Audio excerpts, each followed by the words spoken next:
Hello, everyone. Happy November. My name is Father Jacob Rouse, and I am the pastor of Notre Dame Parish in Cresco, Iowa. And welcome to the Dubuqueistic Revival Podcast, Season 2. Because that's the name we're going with. Thank you, Father Kevin. Who are you? I'm Father Kevin Earlywide, pastor of St. Mary's Catholic Church in Ackley and St. Patrick's in Hampton. And I'm Marvelous. co-hosting this podcast. You are co-hosting. Today we have a very exciting guest. We have the Rector of St. Pius X Seminary, Father Jeff Dole. And I'd like him to introduce himself. But how reverend are you? Are you very reverend? I suppose I am. I Okay. suppose the church gives me the title very reverend, but it's not because of me. It's because of the office that I'm in. Hmm. Obviously, the church cares very deeply about priestly formation, and there's a lot at stake in obviously bringing about the life of Christ in the hearts of these men who are discerning a call to the priesthood, and that's my responsibility. So the very reverend, it might sound like it's just, it's all about me, but really it reminds me of what I'm supposed to be all about, for the sake of others, devoting myself to the work of bringing about these guys, to be able to pray and to discern what they need to discern. That is a very, very reverend call that you have. That's right. But no, Um, it's good to be here with you guys. Thanks for the invitation to have me on. Like you said, my name is Father Jeff Dole. I am the rector of the St. Pius X Seminary here at Loras College in Dubuque, Iowa. I'm also the sacramental priest at St. Columkill, which is our local parish where the seminary is. So I go over there from time to time and help celebrate Mass. Um, just like the two of you, I'm a priest of the Archdiocese of Dubuque, happy to serve wherever the Archbishop sends me. He has sent me before to places like Dyersville and Worthington and Petersburg and New Vienna and hmm. Earlville, as well as Jessup and Dunkerton, and by association with Don Bosco to Gilbertville. But the past 4 years, he sent me over to Rome to do a little study, Mhm. to try to get smart, hopefully to get a degree, which is pending. Mm-hmm. And now he has me here, hopefully to put to use that knowledge that I've been learning these past 4 years. But more than anything, hopefully to prepare the next generation of priests for our archdiocese. Amen. Well, you've been everywhere, man. How long have you been a priest? So I've been a priest for 11 years, and in no way does that make me feel old. I still feel like it has only been a couple years. I mean, that's partly, I suppose, that's life. Life just goes quicker than what we think it does. Hmm. But partly it's also just shows the great variety of the life of a priest. Mm-hmm. We do so many different things. Uh, every day is a little bit different than the last. Every year is a little bit different than the last. And man, when you're having fun, time flies, as they say. Amen. That's a good way to Amen. say it. Well, the reason we wanted to have you on specifically is because, as you know, season 2 is highlighting specific movements and ministries within the archdiocese, and you are in the archdiocese. We wanted to talk a little bit about seminary formation, what it's like. Sorry, what it was like, what it's like now, and why that's important. So before we get to you, Father Kevin, where did you go to seminary, and what was your formation like? Oh, yeah. I actually went to a place called St. Pius X Seminary in Dubuque, Iowa, which is, in fact, where, as was already named, where Father Jeff Dole is now currently serving as rector, though at the time I was there, he was not the rector. And then, of course, I was among the first Dubuque seminarians to be sent to Mundelein Seminary to study theology. Did 4 years there and was ordained. Hmm. So I think we were using then something called the Program of Priestly Formation PPF. I believe the fifth edition. Is that what we were all under? That's right. I think Yeah. so. I actually went to St. Pius X Seminary at Loras College, uh, and did Also. an undergraduate in philosophy, and lived in the same house as Father Kevin Earlywine, and then Mhm. followed him to Mundelein Seminary in northern Chicago. Very Reverend Jeff Dole, where did you go to seminary? So I also went to St. Pius X Seminary here at Loras College, just Oh, like Wow. the two of you. It's very common, it still is, for guys to get a degree in philosophy. And here in the Archdiocese, we start the process of seminary to get that degree here. And so, just like the two of you, I was here, and then I was sent over to Rome to the Pontifical North American College with a few other of our seminarians before we sent exclusively to Mundelein, as in your time. We were split up to different seminaries depending on the will of the Archbishop, wherever he kind of wanted guys to go. And so I went over with two others to Rome and got a theology degree over there. So it sounds like the main part of everyone who's a priest, no matter the diocese or archdiocese, is going to get a philosophy degree first and then get a theology degree somewhere. That's right. Now, way back when, we used to do all of that right here, homegrown in Dubuque, Iowa. Way back when, we had a place called St. Bernard Seminary. Mm-hmm. And after getting a philosophy degree from Loras College, guys would just stay right here in town, continue their formation, and get a theology degree from St. Bernard's. But back in the early 70s, that closed down. And from that point on, we started sending guys away to get their theology degree. So we continue to get a philosophy degree here in Dubuque, but our theology degree is sent away. It's kind of an interesting thing that the church would have us so well educated. Like, Father Kevin, do you know why?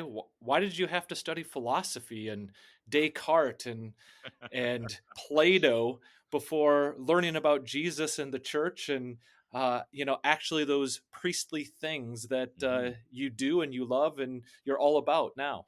Mm-hmm. Well, I'll tell you what, when I started as a seminarian, my first year, I asked that very question. Why do I have to study this philosophy? Because I started with modern philosophy too. So that was, what is the meaning of anything? Does anything exist? However, I've come to really appreciate it. Um, and so there's many reasons why the church has us study philosophy. But what I came to appreciate is, of course, first of all, just the history of thought, and how much kind of what are the big questions, because philosophy of course delves with those big questions that do kind of uh, bleed over into theology. Questions like what does it mean to be good and to live life well? What is the meaning of our existence? What is the human soul, and how do we apply our reason to understand those deeper questions?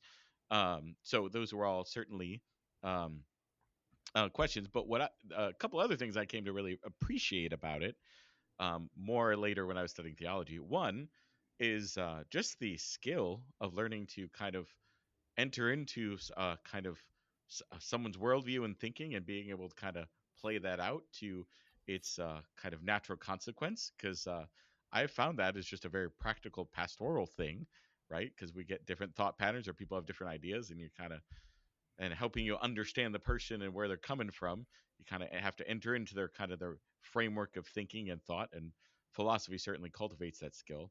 But also, of course, Christians, the early Christians, very much built upon philosophy. As Roman, philosophy was very common in the Roman Empire, and so the early Christians, as they were articulating theology, very much built on the using philosophical terms and building on that to help articulate the faith.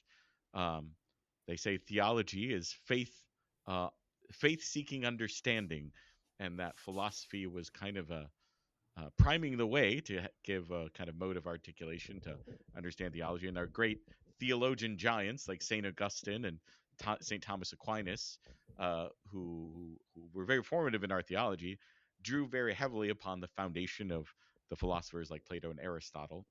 Um, yeah, and then I guess lastly, just engaging the world and trying to understand the world and where they're at in their thinking. Philosophy kind of helps us understand sort of contemporary thinking, and how to engage with that. So those are some of my responses why the church would have us study philosophy. What Yeah. grade, uh, Father Jeff? What grade would you give Kevin in that answer? Oh, I would give him an A plus. Oh, A thanks. plus plus. No, Father Kevin did very well. And indeed, philosophy is the handmaiden, right, of theology. And so before we dive into our theological studies, it is important for us to get that wider context of human thinking and human thought, which is a great privilege. You know, some of the guys in seminary, maybe myself included, you know, we kind of moan and groan about having to put in all of these long, hard years from class to class, going through philosophy. But it opens the mind to ask the questions. When you go to seminary, you don't have to be a straight A student like Father Kevin, who gives these awesome answers.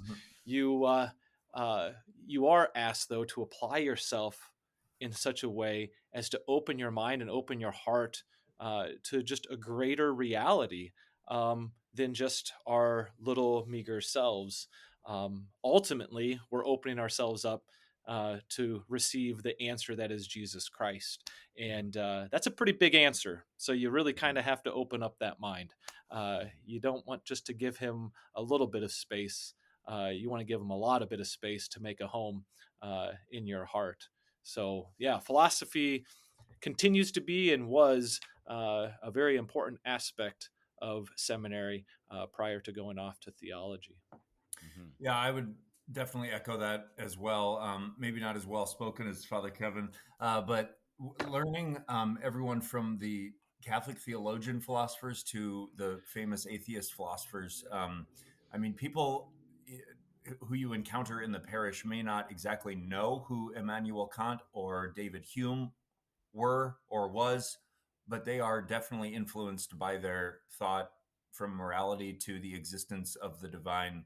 And yeah, all those are still out there. And so to be able to study them and name them and identify them, and then how they either relate or contradict our faith, I think it's very, very important. So, Yeah.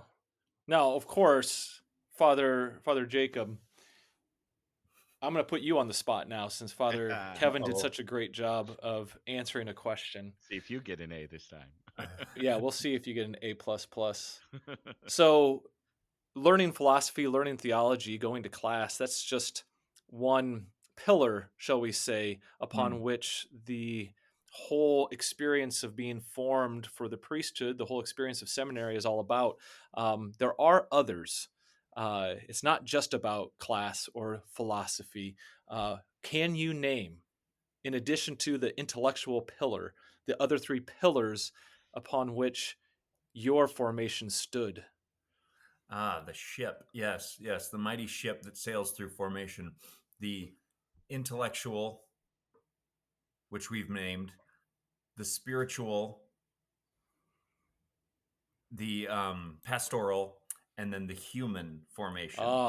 Applause. All four of these Applause. pillars Well done. support priestly formation, or if you want to go with another image that was used, is the human formation is the base of the ship, and then the three others are the masts that carry it with the sail. Yeah. So as Father Jeff, did I get an A plus? Yeah, of course. You named him. Good. Yeah, because being a priest and you can know stuff, and a lot of us know some things. And as we obviously have seen, that is not everything. There has to be a balance and an integration of who the person is who is going through seminary formation. And that's why there's not just the intellectual, the grades, the academic work, but there's the spiritual, pastoral, and human. You want to talk a little bit about each one of those? Oh, yeah, absolutely. You can definitely say that the human formation is increasingly being recognized as one of the most important aspects, maybe taken for granted, that guys who are discerning the call to the priesthood would know how to relate, would understand relationships and boundaries, would be able to enter into human relationships, as they need. It's something that increasingly we can't just take for granted. There's a lot about our society that keeps us, well, perhaps not fully human, right? Whether it's technology and screens, whether it's just the individualism and the materialism that continues to dominate in our society. There's just so many factors that kind of keep us just kind of in our box. And so formation, in addition to teaching philosophy and theology, is meant to challenge guys to go deeper into their own humanity and to explore and to see who it is that they truly are and what they're truly capable of. And the sort of friend and the sort of brother that they're called to be to others. Of course, this then is only made more magnificent by that spiritual pillar, right? That pillar of going deeply into the Holy Spirit, going deeply into prayer, and recognizing that He is present to give gifts, to give charisms, to enliven, and to send them forward. And so, in addition to kind of seeing and viewing our humanity, we want to also see and view the humanity of Christ enlivened by the Spirit, because the more we put that in front of our eyes and in front of our hearts, the more we'll resemble that and be Christ for the sake of others. And then lastly, having been so formed, of course, we need to give of ourselves for the sake of others. And that's what the pastoral pillar was all about, right? Equipping us with the know-how of how it is that the church hands on the faith through the celebration of the sacraments, through her prayer and the liturgy of the hours, and through all of the different celebrations that the church continues to hand on from generation to generation. And so guys need to engage with that and test it out. Pray in front of people, lead a Bible study, catechize the faith to others. And through all of that, they also are helped and aided in their discernment of whether or not the Lord is calling them in this direction. Well, if I have any authority vested in me as co-host of this podcast, I would give you an A+ as well. Oh, wow. That's very generous. Very So, generous indeed. So we were all undergoing priestly formation, kind of together and at different times, 11 max years ago. And we all were operating under those 4 pillars of formation. As it was said, Father Kevin and I went to Loras for 2 to 3 years to get philosophy. And then we went to Mundelein for 4 years. And the trajectory of that was we were installed as candidates to serve our first year. Then we had our second year, and then our third year, and then we were ordained deacons the spring after our junior year, we'll call it. And then we served or lived as seniors, as it were, for an entire school year, and then were ordained a priest and graduated. So it seems like that's kind of how it was. And of course, with various internships and parish work intermingled with all the academics. But it was 4 years of basically graduate study and then being ordained at the end of it. Is that still kind of the same schedule or trajectory that we're working with right now? So it's still somewhat the rough outline. And yet, even though we were all formed under the 5th edition of the PPF, or the Program for Priestly Formation, newly minted in the past few years is the 6th edition of the PPF. And with the 6th edition, there are some modifications. There are some changes. Changes to both the beginning as well as the end. And also kind of a change that reformulates everything in between. Because we've been talking about the 4 pillars, but now that nomenclature is so old. It's so last year, Now all the kids are talking about it as dimensions. And the reason why is because when you think of a pillar, you think of something solid and on its own. And if you think of something being supported by pillars, each pillar kind of has its own space. It divides up the load and is therefore able to carry the weight down to the ground on its own, so to speak. And there's a risk in that, to think of this intellectual pillar as separate from the pastoral, as separate from the spiritual, as separate from the human, as if they don't actually interact and reinforce one another and actually blend beautifully. Because when we say preach the gospel, for instance, it's not just us being pastoral. We also have to connect with our audience, which relies on us being very human. We also have to, connect with our audience through the Spirit and through our own life given in the Spirit. So our spiritual lives are certainly going to need to be made bare. But then also all that we've learned also will hopefully come out in what we are saying when we preach. And so all of those pillars are, in a sense, activated. And so now the nomenclature is dimensions. They are not 4 pillars, but 4 dimensions. And you might think that, it's just a change in language, but it really is a change in the intent of how seminaries carry out their formation and how we identify certain components and aspects to the day in, day out grind, so to speak, of the seminary formation that guys go through.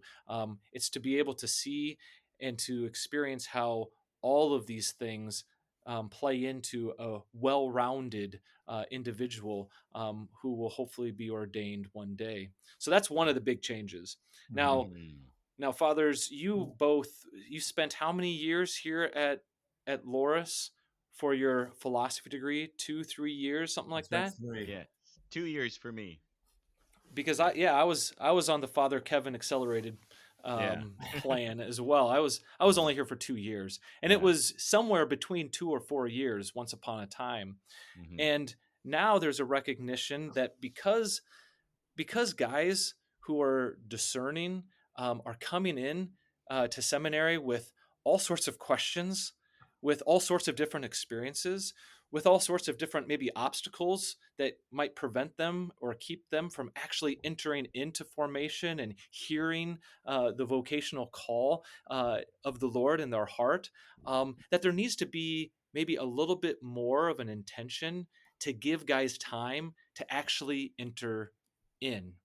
Because the risk was, back in our day, was we show up, we move in, they hand us our course load, and this is our schedule. We have to buy our books, and off we go. And then the intellectual pillar, so to speak, kind of reigned supreme.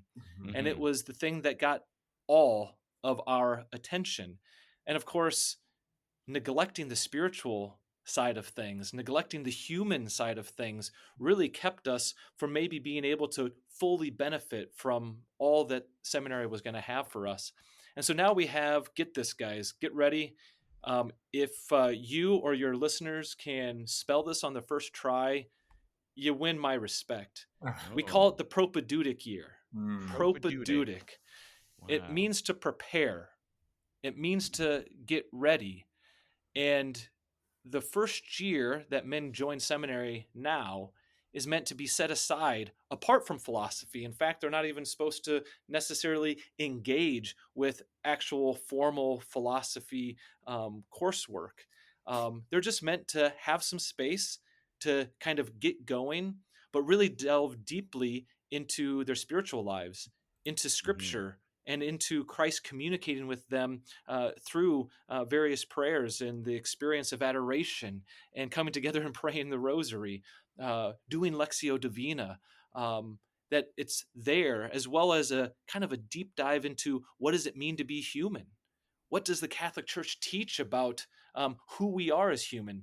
And certainly John Paul II, whose feast we just celebrated recently, had much to say when it came to the theology of the body, when it came to who we are as persons, and that as persons we're meant to be gifts. And so we lead men now in their first year into a more intentional focus on those 2 dimensions of formation, the spiritual and the human, so as to prepare them for all of the intellectual stuff that will follow, as well as all of the pastoral stuff that they will be called to. So now, guys, when they come to seminary, we'll always start with that first Propaedeutic year. And then after that, they might only need 2 years to get a philosophy degree. Maybe they'll need 3, or perhaps even 4. But whatever it might be, they'll always start with that one dedicated year. A year that we didn't necessarily have, but at least in my own reflection, I think I probably could have used it. Absolutely. I don't know about you guys, but what were you guys coming from when you guys discerned you're called to the priesthood? What track in life were you at, and how much of a kind of a gear shift was it for you to all of a sudden be in a philosophy class and be in seminary? Well, I was a perfectly formed saint when I started seminary. So. Just kidding, just kidding. So, yeah. Well, back in my day, back when I went to seminary, we had 4 separate marble pillars, and we liked it. Mhm. But I'll give this dimension talk all a chance here and stay on the call. But no, that's a very good question. When I was joined seminary and decided I'm going to try out seminary and probably be a priest one day. There was still a lot of questions, a lot of doubt. I didn't understand myself, and then launch right into coursework and the work and anxieties that came with that. Then trying to figure out myself, human relationships, all of that. Not that what we had at the time was good, but however, I can really see how the soft entry and the dimensions overlapping and bleeding together could be extremely beneficial to a man who's because discerning. We've talked a lot about learning things, and then even listening to what Jesus has to say to us and the Holy Spirit's movement throughout the day. Uh, but there's also discernment as well. I entered not knowing if I was going to be a priest or not, if I was going to see this through. And that's not a bad thing. It's an ongoing discernment, kind of like dating before you get engaged. Yeah, so I could see how those would really, really benefit someone who's exploring their vocation. Yeah, and in fact, that question, am I called to be a priest? You don't have to have that answer right from the get-go. In fact, the program for priestly formation kind of envisions that a man would come into that first year, that Propaedeutic year, and really just want to settle a different question.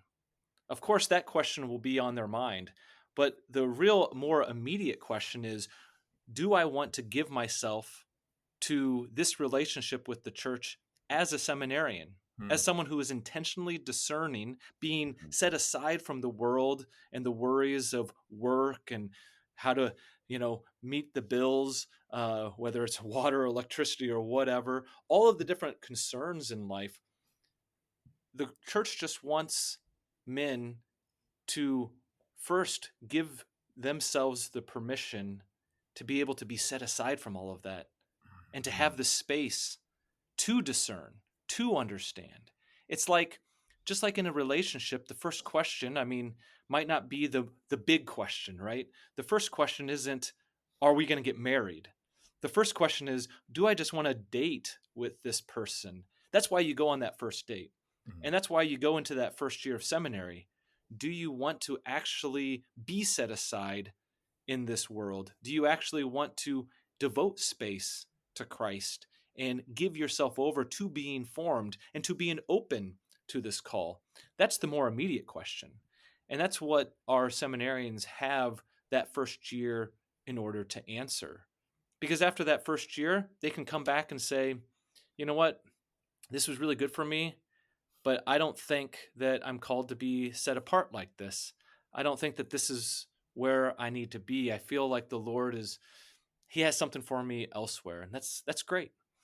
And then the other side of it, it's not, oh, I'm definitely going to be a priest. It's, no, this is what I need in order to understand whether or not the Lord is calling me to the priesthood.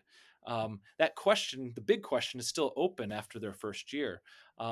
It's then that they go into a different stage of discernment, no longer preparing and discerning whether or not seminary is for them, but then in that next stage, that discipleship stage, they start to ask the question, is my relationship with Christ as his disciple actually called to be something more and to actually perhaps be configured like him and so live like him as a celibate priest in the church? And so that might be 2 or 3 years after that initial first year. And so each stage of seminary is supposed to ask a different question, and it's supposed to build upon the others until you get to the point, right? Which would happen in the last stage, well, the second to last stage, the configuration stage, where the question there really is about becoming a priest and laying down one's life like Christ for the sake of the church. It's there that question actually becomes the question that is on the mind and the heart of the seminarian. So I think it's worth highlighting. Speaking of new nomenclature for us priests who are under the PPF edition number 5,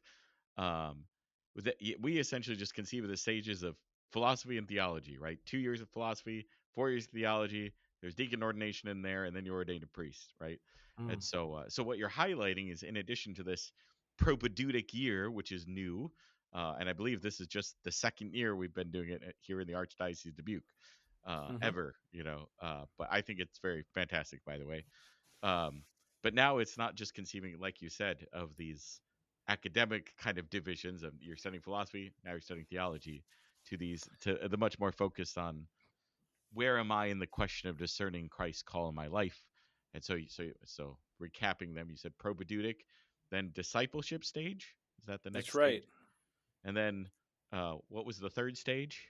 It's called the configuration stage. Configuration stage. So, yeah. So, whereas that first one, we're preparing to lead us to know whether or not seminary is for us, the discipleship stage is living in that relationship with Christ as his disciple to see whether or not he's calling us to be sent and to be more closely aligned to him, to dedicate ourselves as a celibate, as someone who's set apart to live like Christ. And then that third stage, the configuration stage, centers around the question of how is God conforming me to look like him? Mm-hmm. Because as much as Father Jacob really does have a striking resemblance to Jesus Christ as he was, many of us are going to actually show forth different aspects of the life of God, right? And different aspects of the life of Christ. And for each man, it's going to be a little bit different. And so the third stage, when we're learning about theology, when we're learning about Christ, we're asking the question, Christ, how are you calling me to be more deeply conformed, and so that I can be a bridge to you for the sake of others? And then we get into a final stage, which is also, well, a difference. Because what happened to you guys when you got done with your theology studies? You guys were ordained and sent to your first assignment. Yep. Mm-hmm. However, today it's going to be a little bit different. There's actually a final stage called a vocational synthesis stage. And this happens after a man is ordained a deacon. Whereas, correct me if I'm wrong, because when I was ordained a deacon, I still had that last year or a little bit less than a year at seminary to kind of be like the senior, but to be a deacon too, Big man on campus. You were kind of the big man on campus, exactly. Mm-hmm. And then you were just sent back to the diocese, you were ordained, and then when you first go into a parish, you're a priest. Yeah. Mm-hmm. But today, what the PPF is asking the bishops and asking all of the dioceses is to allow men to have this time where just at the beginning, they kind of had a slow start, a time to have some space to really adjust into seminary. Now they want also at the end a little bit of space, a little bit of time, so that guys can be able to transition well into ministry or transition out of seminary. And so when guys are ordained to the diaconate, rather than going back and being the big man on campus, they're actually sent out to begin to live that life that is now configured to Christ in ministry, in all of those small ways that some of us maybe just kind of skipped over because we went straight from being a seminarian in a parish in a summer to all of a sudden being a priest in a parish. I mean, I didn't even get to baptize anybody as a deacon. I didn't have that experience of, going to the hospitals as a deacon. And there's so much that one can learn Mhm. as a future priest on what it's like to be a Mhm. cleric, what it's like to be a deacon, and to live in a community. It's meant to be a synthesis of their vocation, so as to give them that solid foundation, so that when they're ordained a priest 6 months later, that they're really equipped, capable, fully reflective, and ready to pour their life out for those that they have already began to serve and now desire to serve more fully as a priest. Mhm. Propaedeutic, discipleship, configuration, vocational synthesis. That's right. All Wow. of the all of the words that are very difficult to spell. I spell propaedeutic wrong just about every time I try to type it, You'll and get there. synthesis always gives me a kind of a roundabout way. I just thank God for autocorrect on uh, on these text fields wherever I'm typing. Huh. Mhm. So these this new system and understanding them as dimensions, how are you, and you're doing this all alone, correct? It's just you versus 10 guys in the house, right? It is just me versus the world. No, of Yes. course not. The work of seminary is always a work of a community. Hmm. And there are so many people surrounded by me. If you look on paper, you might think that there's very few people here at the seminary. Of course, I'm assigned here as the rector. We do have another priest, Father Bob Gross, who's our spiritual formator and lead spiritual director for the men. But on staff here, we also have a Mrs. Kelsey Kaiser who helps with the human and pastoral formation. She is a coordinator, especially for those guys in their early years when they do a deep dive into what does it mean to be human, and um, uh, also how is it that I might be called to bring Christ to others, to be aware of the multi dimensions of pastoral ministry, so that they are able to discern well. So the three of us form kind of like the staff here. But if we just stop there, we would be missing so many others, because there's members of our community, whether it's here at the local parish, who will constantly be working with the men, um, whether it's the different parishes that these guys are going out into for their pastoral experiences. Because in addition to going to classes, they're also going into parishes. They're also going down to like the free meal that the community here in Dubuque puts together down at St. Patrick's for the poor. They also are singing in choirs and have music directors and those that are teaching them how to chant and teaching them how to sing at Mass. Uh, there's just so many. They're instructors, they're professors, people at Loras, campus ministry at Loras. All the way down to the people who they're still connected to at home, and their home parishes are Mhm. supporting them. Hmm. um, I suppose I should also mention Father Mark Murphy here in the Archdiocese, our vocation director. And even though here at the seminary we have actually 5 guys from Dubuque, we also have uh, then 7 guys not from Dubuque, but we have 4 from Des Moines and 3 from Davenport. And those dioceses have their vocations directors, have their priests who are in charge of directing their seminarians, and they help out in so many different ways uh, to promote and to encourage them through their time in seminary. So I can't take all the credit. I mean, the list goes on. I mean, even the Knights of Columbus help out in Mhm. wonderful ways. There's the local council of the Sarans, who are very invested. There are many schools throughout the archdiocese that will write letters and encourage these guys. We even got a box of candy from the kind parishioners of Epiphany Parish up in Mason City. Um, Ah. and let me tell you, when you have 12 young men and a box of candy, um, that box of candy didn't have much chance to survive past just a few hours. Mhm. They really appreciated that. So the work of forming these men, even here at a small seminary with only 12 guys. It takes a lot of people to invest themselves and to give of themselves, to show these guys the full length and breadth and width of the church, and who they will come to serve. Who feeds them? Well, that's an interesting question. There's another name that I forgot. So in one sense, they feed themselves. They do Oh. go and buy groceries. They're in charge of the budget. They're in charge of knowing what to get. They have to get what's on the list. And so if they want something for lunch, they got to communicate with one another. Sometimes that's all part of formation, learning how to communicate just basic needs.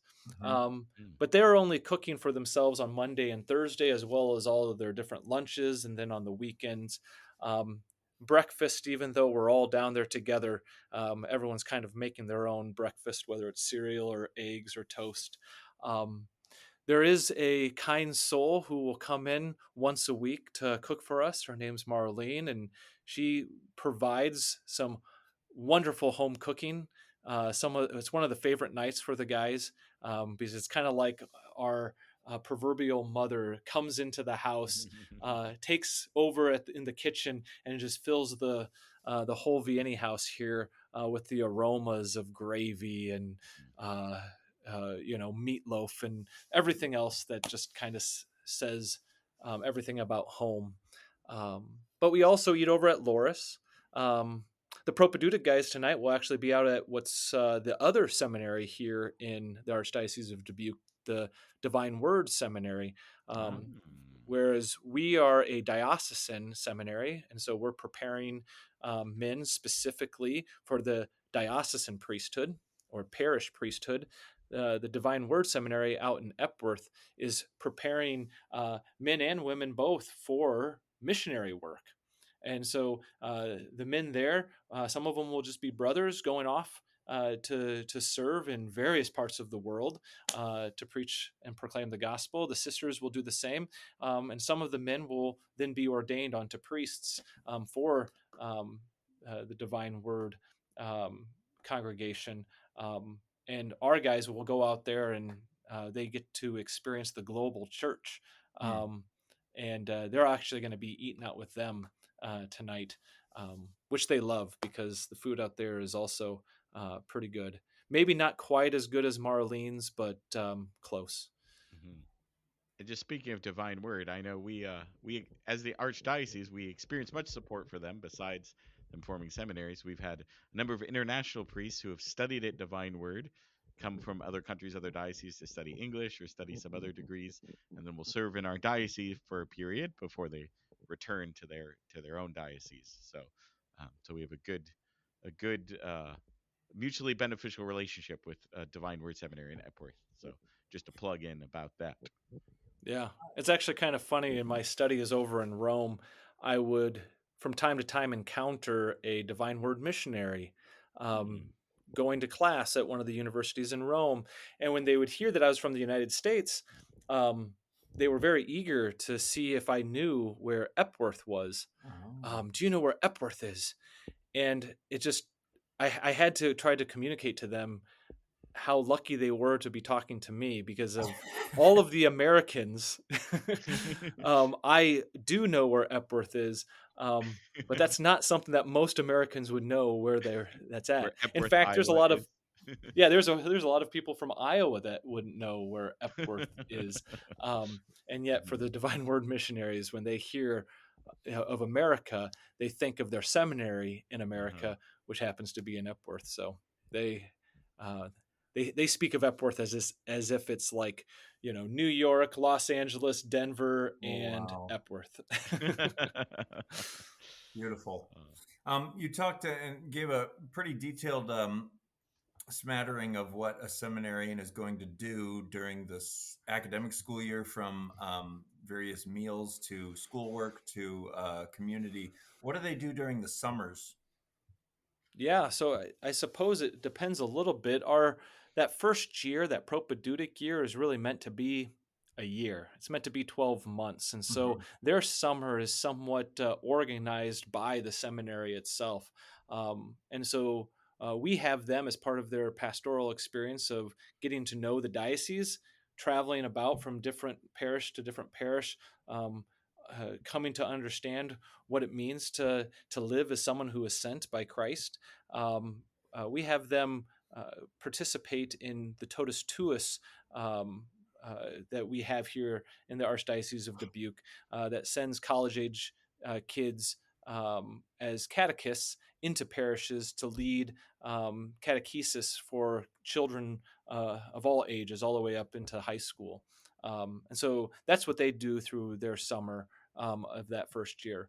But after that, they're kind of let loose of the seminary, and their particular diocese will be responsible for making sure that they then experience other aspects of ministry in a more tangible way, which can take on many different forms. Sometimes they will spend a summer in a parish, live with priests, get to know what it's like to be a parish priest and the different functions and different activities and events that occur in a parish, which is important because sometimes guys grow up only knowing the one parish that they've always known. And it's good for them to get an experience of maybe a different one. But it could also be an experience of a hospital, going and being a hospital chaplain, or even following or job shadowing a chaplain for a time and getting to know what it's like to minister to those who are sick and ill and who are in nursing homes, etc. Um, Sometimes there's other programs for them to go into a deep dive of priestly identity, and they might do something like that.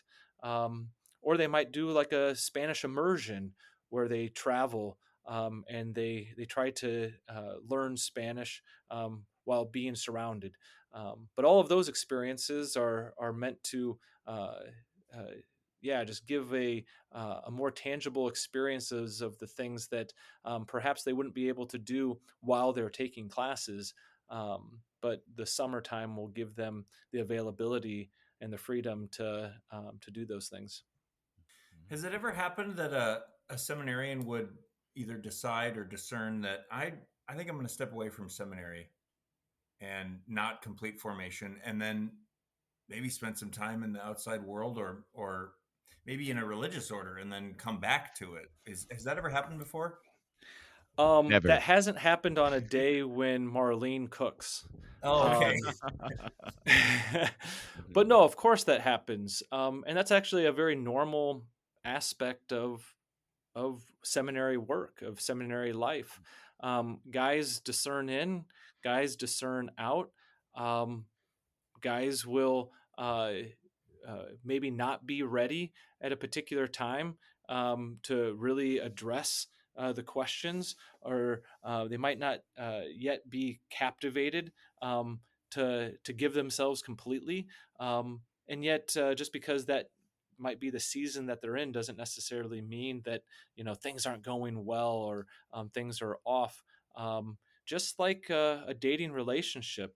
Mm. Um, Sometimes guys will come in and this will only confirm to them, oh, no, the Lord is calling me to the married life. Man, um, you know, I respect what priests do. I love prayer. I love Christ, but it just seems like Christ is actually calling me not to this. And that's great. I mean, praise God that they were willing to give of themselves to this question, to contemplate what Christ might be calling them to, and they got an answer. Um, uh, Obviously, we're not rooting for guys to come here and then to leave, but we are rooting for guys to come here and to grow closer to Christ. And if them growing closer to Christ means for them to leave here, we're okay with that. Our Mm. mission isn't just to make priests, it's for us to be able to form men after the heart of Christ to be priests. So it's the forming men in the life of Christ that is really what we're about. If all we had to do is make priests, I mean, the archbishop could just set up a line and he could just ordain one guy after another. But obviously, we don't want to do that either. We actually want men who resemble the life of Christ. And so that's what we try to do in the seminaries, form men after that heart. And if that means that they're called to marriage, well, then we are happy for them to go out and get married and to be productive in the church as a layman. Mhm.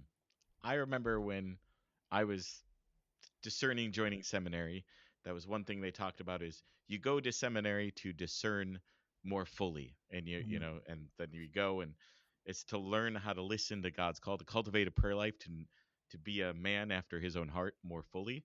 And like you said, Father Jeff, that that would lead some men to, in discerning Christ's call, to that would lead them into marriage. And many of them, I remember in my time in seminary, there were guys who left, and many of them are still serving the church in various capacities, that have become, working in staff in parishes, and are still helping serve the Lord in other beautiful ways as lay people and married mothers, husbands and fathers, with their spouses and so on. Or some have gone into secular work, but I know one friend I was in seminary with who discerned out, but was, seminary helped deepen his own faith, that now he works in a secular workplace. But I know he walks around with his coffee cup on his breaks, and he just strikes up conversations with his coworkers, and very frequently they turn to conversation about those deeper questions about God, and they know he practices his faith. So what does that mean? And his formation in seminary has actually helped equip him to be more ready to engage people in that. So it's a beautiful thing that even if we serve men who don't go on to be or form men who don't go on to be ordained priests, that very often they are still formed to more deeply follow the call of the Lord and serve Him. Um, I will also add, I think Father Jacob's question was a bit of a fishing question for me, because I myself am a product of one who discerned out of seminary. Some of our listeners may or may not know this, but I was in seminary. I did my 2 years of philosophy and a year of theology, and then I discerned out. I felt I was at a point I had to step away to explore some other things, particularly looking into the possibility of religious life, and joined a group of Franciscans. So shout out to the Franciscans of the Eucharist of Chicago, in the Archdiocese of Chicago at the Mission of Our Lady of the Angels. But then through that journey was able to continue to pray and listen to God's call, and felt He was calling me back. And then I returned to seminary, and they took me back, and then they finished forming me, and then ordained me. But they didn't really finish forming me because, of course, formation is ongoing. As priests, we talk about ongoing formation. So always being formed, but part of seminary is equipping us with the tools to know how to continue to be open to the Lord's formation in our life. Yeah, I asked that question. You're right; it was fishing, and yet I despise the phrase that's used. Like, if a guy discerns out of seminary or leaves formation, it can be said that, oh, he quit or he dropped out. I don't want to say. I mean, if a young boyfriend and girlfriend break up, did you quit? I don't know. You probably discerned that it wasn't right for you, and to echo we're all the better for it, because until the time of marriage or ordination, it's all still seeking, and until that time that the commitment is made, you want to make sure everything's in place as much as you can. So that's what I think. Yeah. So this maybe brings us to kind of one of our final questions as we're coming to the end here. But some may or may not know, but this week that this podcast is aired is National Vocations Awareness Week. You can learn about that at United States Council of Catholic Bishops website, USCCB.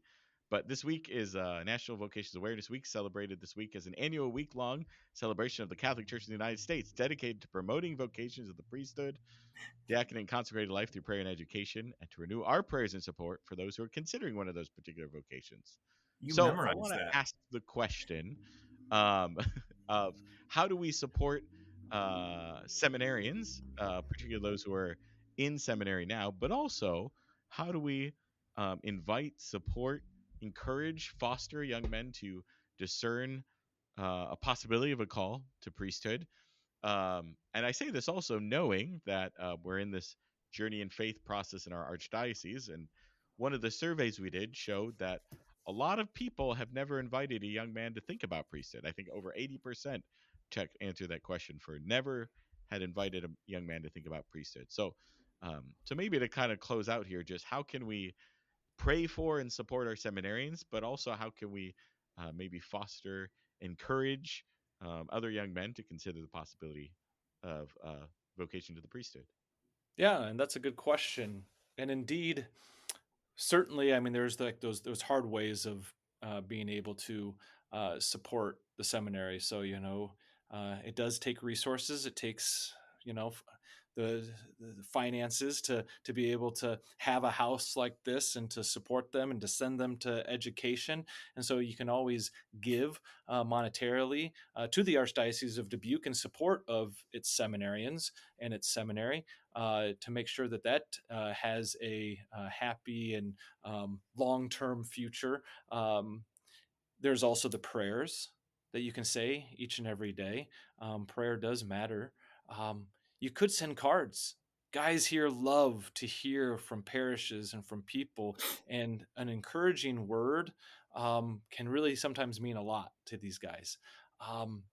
But then there's also just kind of maybe, and even perhaps more important, so to call this like a soft way of support might call it something, or it might sound like it's not important, but it is.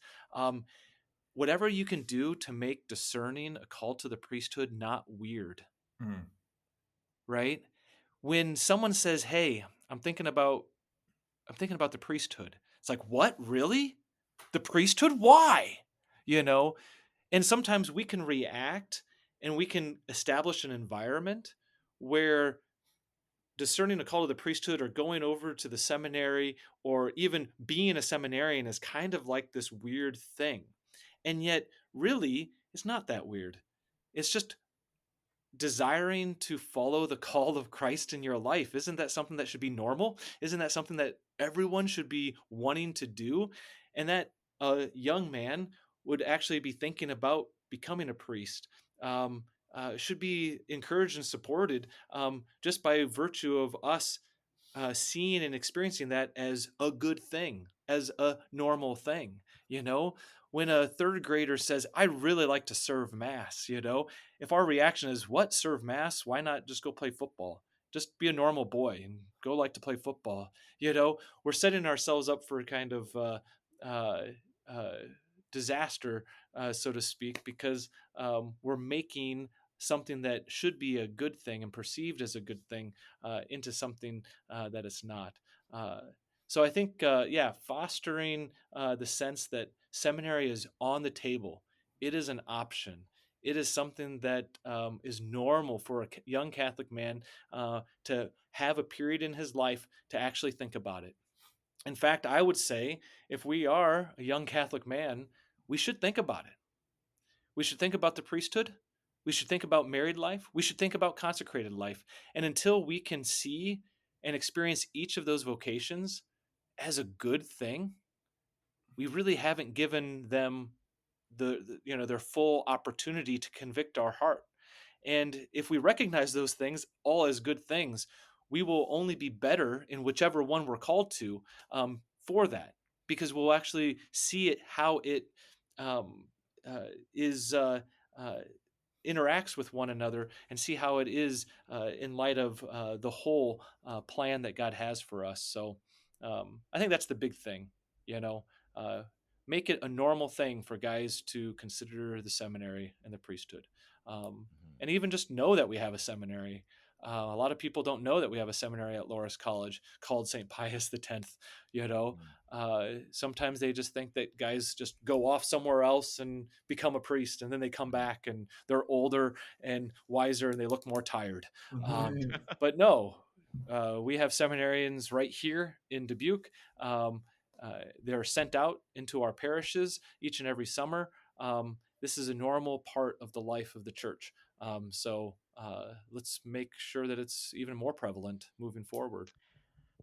And I do like to remind people, I often remind my parishes that, priests don't just fall from heaven. They are grown up from the parishes. So to your point, where you said Father Jeff Dole is, I think, encouraging every young man to at least give a serious consideration to the possibility that God may be calling you, to the priesthood, and so that's at least worth giving consideration to. And hopefully, listeners to this podcast are encouraged to appreciate that also priests, like, they receive uh, in seminary.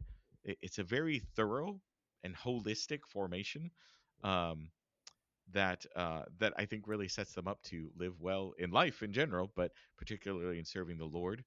So I hope one takeaway for our listeners is to appreciate that it's not just we're just not just cranking them through the machine to send them through all their classes so they get the stuff in their head to know the right stuff, but we're really doing this holistic formation of the mind and the heart to help men uh, respond with the fullness of who they are to Christ, to listen to Him, to follow Him, to serve Him, and through their whole being, their whole humanity, their whole personality, everything that they are, to be a vessel, to be a channel of Christ, of who He is, His goodness, His grace, and a bridge to link people, to draw people to Christ. So it's a beautiful thing. It's a beautiful call, and yeah. Thank you, Father Jeff Dole, for doing your part and helping form the future priests of America and the Archdiocese. Well, thank you for having me on, and thank you for you guys doing your part, building up the church here in the Archdiocese and being a good example of priestly living for so many. So thank you. Oh, thank you. Yeah. Father Kevin, I do have to correct you, though. You said that priests don't just fall from heaven, and that is true. However, they do come from Wisconsin, which I think is Amen. pretty close. That's where I'm from. Yeah. All right, everyone listening, thank you so much. I hope you learned about dimensions and propaedeutic years, and look up how to support a local seminarian through the Archdiocese or through the Knights of Columbus or the Sarin Club, or send them a box of candy. Can't go wrong there. Thank you, everyone. We will see you in the Eucharist.